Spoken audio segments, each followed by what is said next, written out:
यह श्रीमन नारायण कार्तिक मातम कथा अध्याय 6। ओम नमो भगवते वासुदेवाय नमः। यहाँ तक की कथा सुनकर उत्सुकतावश नारद जी ने ब्रह्मा जी से पूछा, हे पिता, कृपा कर शालिग्राम के पूजन की उत्तम विधि बताइए। ब्रह्मा जी बोले, गंडकी नदी के उत्तर में 40 कोस दूर तक की पृथ्वी महाक्षेत्र कहलाती है। यहाँ शालिग्राम और गोमती चक्र पाए जाते हैं। गोमती चक्र युक्त चरणामृत लेने से मनुष्य की मुक्ति हो जाती है। शालिग्राम युक्त चरणामृत मनुष्य के लिए मोक्ष प्रदायी है। विश्वास एवं श्रद्धा से लिया चरणामृत रोगनाशक होता है और आयुवर्धक माना जाता है। नारद जी बोले, हे परमपिता, गोमती चक्र का महत्व बताइए। गोमती चक्र का महत्व बताते हुए ब्रह्मा जी बोले, जिस गोमती चक्र में एक चक्र हो वह सुदर्शन, जिसमें 2 चक्र हो वह नारायण, 3 चक्र वाला अच्युत, 4 चक्र वाला जनार्दन, 5 चक्र वाला वासुदेव, 6 चक्र वाला प्रद्युम्न, 7 चक्र वाला संकर्षण, 8 चक्र वाला नलकूबर, 9 चक्र वाला नवविहु और 10 चक्र वाला दशावतार कहलाता है। हे पुत्र, जो मनुष्य भगवान शालिग्राम का पूजन करता है वह अवश्य ही जीवन मुक्त हो जाता है। वत्स, पूजन का आधार है श्रद्धा। पूरी श्रद्धा से भगवान का कीर्तन करना चाहिए। अतः जो मनुष्य पूरी श्रद्धा से कीर्तन में गायन करता है, वीणा, बांसुरी या मृदंग आदि बजाता है, वह भगवान को अति प्रिय होता है। इसके साथ ही षोडशोपचार पूजन और निश्चित मंत्रों द्वारा उच्चारण करते हुए भगवान की पूजा करनी चाहिए। हे नारद, पूजन भले ही मंत्र अथवा क्रिया विहीन हो, मगर श्रद्धा से रहित नहीं होना चाहिए, क्योंकि श्रद्धा से किया गया पूजन ही पूर्ण फलदायी होता है। अब नारद जी ने पूछा, हे पिता, कार्तिक मास में जो दीपदान किया जाता है उसका क्या महत्व है? ब्रह्मा जी बोले, हे पुत्र, दीपदान के लिए दीप चाहे सोने का हो, चांदी, तांबा, आटा अथवा मिट्टी कैसा भी हो सकता है। दीपक प्रज्वलित करके भगवान की प्रतिमा के आगे, तुलसी वृक्ष के समीप, चौक में, ब्राह्मण के घर पर, वृक्ष के नीचे, वन अथवा गौशाला आदि में रखना चाहिए। जो श्रद्धालु आकाश में ऊंचा रखकर दीपक जलाता है उसके धन में वृद्धि होती है तथा वह देह त्याग कर वैकुंठ धाम को जाता है। जो ब्राह्मण के घर दीपक जलाता है उसे यज्ञ करने का फल प्राप्त होता है। दीपदान करने वाला भगवान से इस प्रकार प्रार्थना करे कि हे भगवान, मैं आपके निमित्त दीप जलाता हूँ। हे पुत्र, अलग अलग महीनों में अलग अलग तीर्थों पर वास करने का भी उत्तम फल प्राप्त होता है। कार्तिक मास में मथुरा में, माघ में प्रयाग और वैशाख में हरिद्वार का वास अति उत्तम होता है। सूर्य के तुला, मकर और मेष राशि का होने पर किए गए व्रत, नियम और पूजा अत्यधिक फलदायी होती है। इन महीनों में अच्छे कर्म करने से पापों का नाश हो जाता है। हे पुत्र, जिस प्रकार सूर्य के भय से अंधकार, गरुड़ के भय से सर्प, सिंह के भय से मृग, वज्र के भय से पर्वत, पवन के भय से मेघ और ज्ञान के भय से दुख दूर भाग जाते हैं, उसी प्रकार तीर्थों के दर्शन से सब पाप नष्ट हो जाते हैं। हे नारद, कार्तिक माह में स्नान, जागरण, तुलसी सेवन, दीपदान और भगवान के मंदिर में सफाई आदि करना उत्तम सेवाएं मानी जाती हैं। इस माह में भगवान की कथा और कीर्तन आदि उत्तम और मनवांछित फल देने वाले होते हैं। यहाँ तक कि कथा सुनकर श्री नारद जी ने पूछा, हे परमपिता, पूर्व जन्म के पापों के विषय में बताइए। पूर्व जन्म के पाप कैसे जाने जा सकते हैं? ब्रह्मा जी बोले, हे पुत्र, मनुष्य कभी कभी अपने अनेक जन्मों में से किसी एक जन्म में किए गए पाप का दंड भोगता है। मनुष्य योनि भोग योनि कही गई है, अतः यह जानना कठिन है कि मनुष्य कब किस जन्म में किए गए पाप का दंड भोगता है और किस रूप में भोगता है।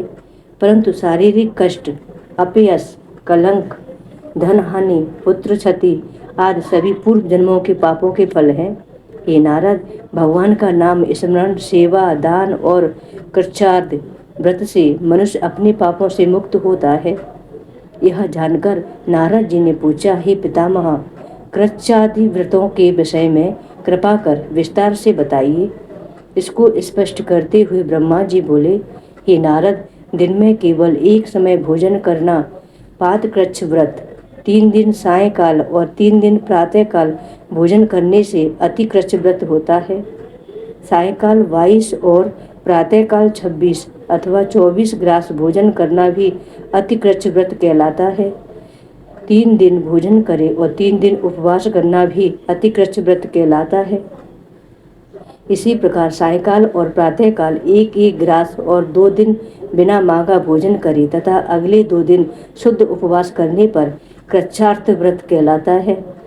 हे पुत्र, 21 दिनों तक केवल दूध अथवा जल पीकर रहने पर कृच्छ्रार्थ व्रत कहलाता है।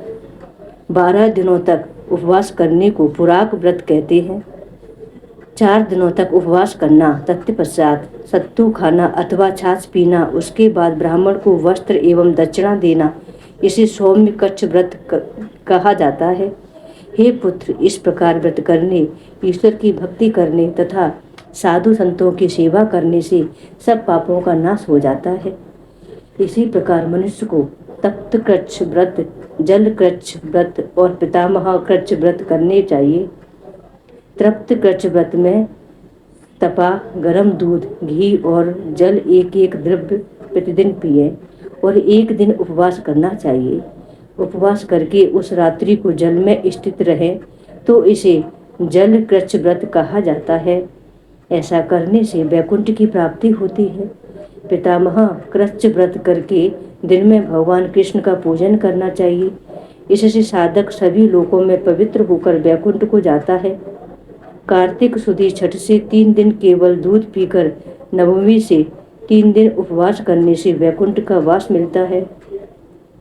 3 दिन तक अन्न खाए, फिर 3 दिनों तक व्रत करने से पत्र पंचक व्रत होता है। हे पुत्र, जो मनुष्य एकम से पंचमी तक केवल दही सेवन करे तथा एकादशी व द्वादशी को भगवान विष्णु का पूजन अर्चन करे तो इसे यास्क कृच्छ व्रत कहते हैं। इसे करने से श्रद्धालु को श्वेत दीप का वास मिलता है। हे नारद, शुक्ल पक्ष की प्रतिपदा से प्रतिदिन अपने अन्न उपवास को तोड़ने के उपरांत भोजन की मात्रा को 1-1 ग्रास बढ़ाना और कृष्ण पक्ष में 1-1 ग्रास कर अमावस्या को निराहार रहना चंद्रायन व्रत कहलाता है। 1 ग्रास में व्रती उतना ही ले जो सामान्य रूप से मुंह में अच्छी तरह आ जाए।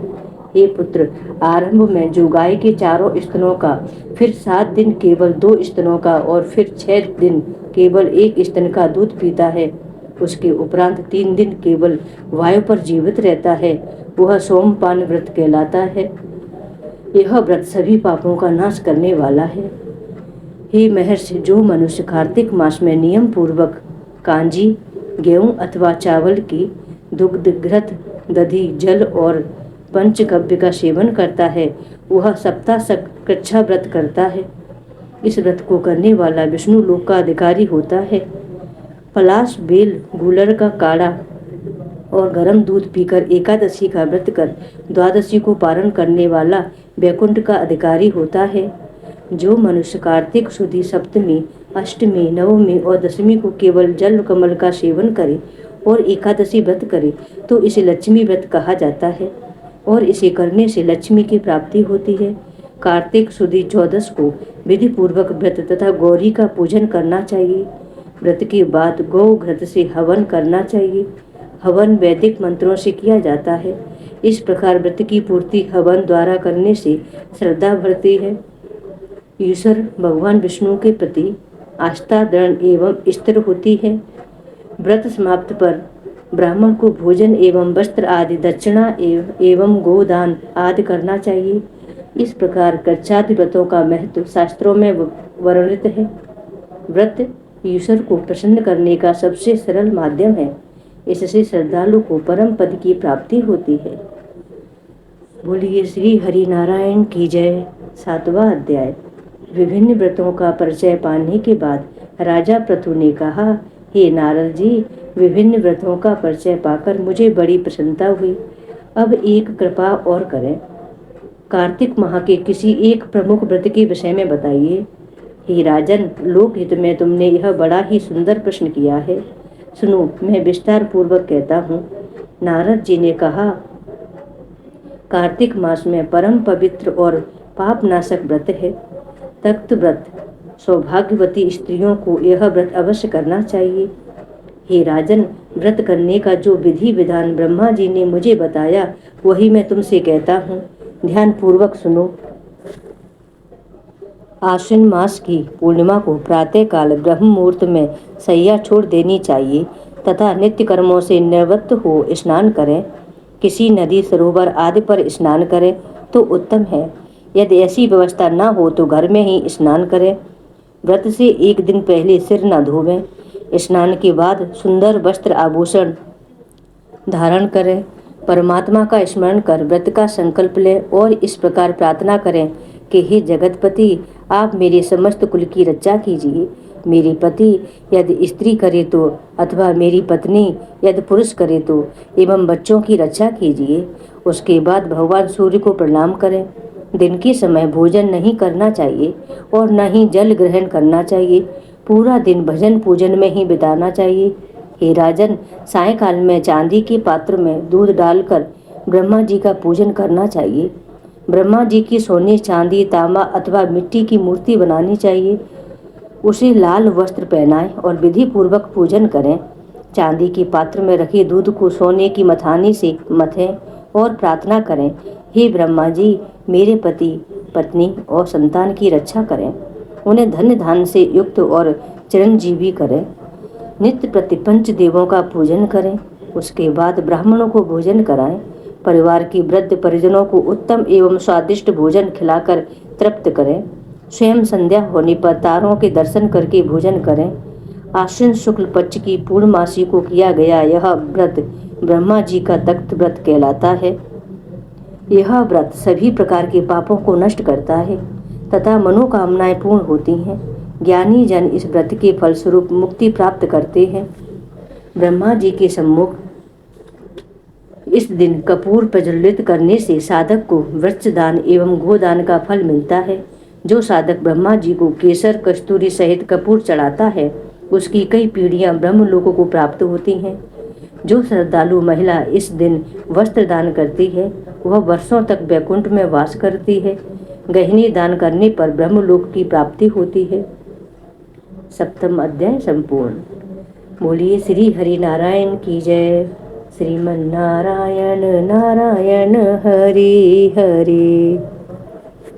तुलसी महारानी नमो नमो, हरि की पटरानी नमो नमो।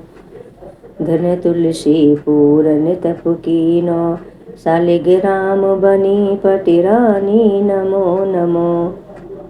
जाके पत्र मंजरी कोमल, श्रीपति कमल चरण लपटानी नमो नमो। धूप दीप निवेद आरती, पुष्पन की वर्षा वर्षानी नमो नमो। 56 भोग 36 व्यंजन, बिन तुलसी हर एक नमानी नमो नमो। सब सखियां मैया तेरो यश गावे, भक्ति दान दीजे महारानी नमो नमो। तुलसी महारानी नमो नमो, हरि की पटरानी नमो नमो। बोलिए तुलसी माता की जय, शालिग्राम भगवान की जय।